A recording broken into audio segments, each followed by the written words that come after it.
In this video, we'll disassemble a Mini-14 for cleaning. First thing we'll do is make sure that it's empty.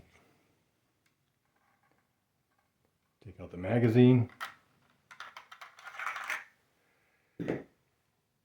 And we're sure it's empty.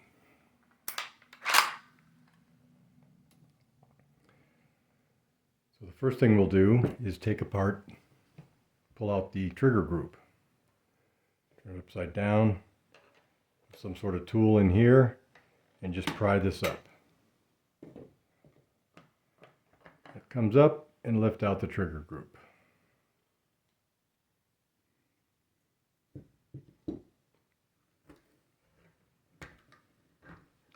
With the trigger group removed, it easily separates from the stock.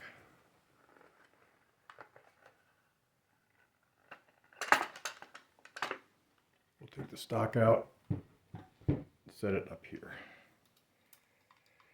Now, one thing I need to mention is that this Mini-14, if you look at the serial number, it's got a prefix of 184. That's the first three numbers.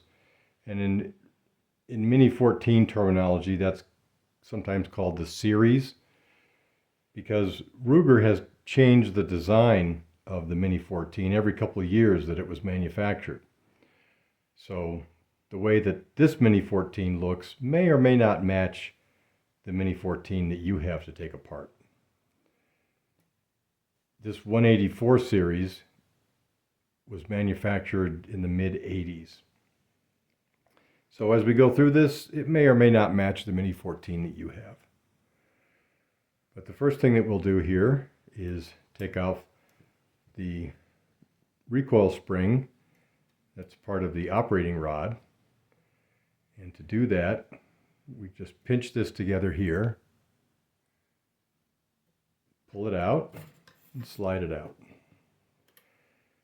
Now there's no spring tension. I can slide back the operating rod slightly and push off the handguard. Now I'm going to take the operating rod out. And you'll notice if you pull this to the rear, the operating rod, and lift up at the same time, at a certain point you can feel it come out. That's because this little nub here fits into this little section that's been removed to allow it to come out fairly easily. And then the last part we have to remove is the bolt. So to do that, I can pull the bolt up, wiggle it slightly to where it comes out. And if you look inside the frame, you'll see how easily it comes out. The firing pin, the back of the firing pin has to match up with this little slot right there, and it comes right out. And that'll be much more important when we go to reassemble it later. And one thing I'll mention about the bolt is that this is a Series 184, and back in the 80s, the bolt had, on the face of the bolt, there's three components to it. There's the firing pin. You can see the back of the firing pin here. The extractor and the ejector.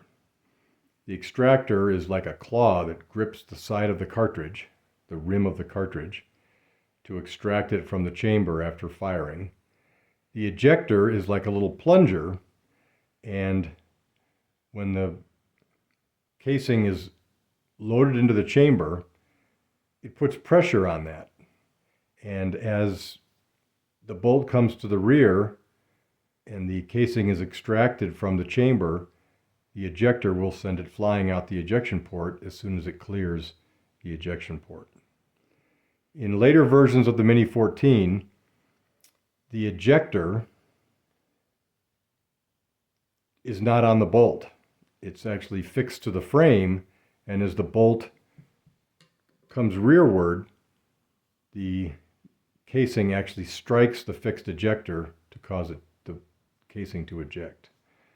So this is a significant difference. And now it's ready to be cleaned.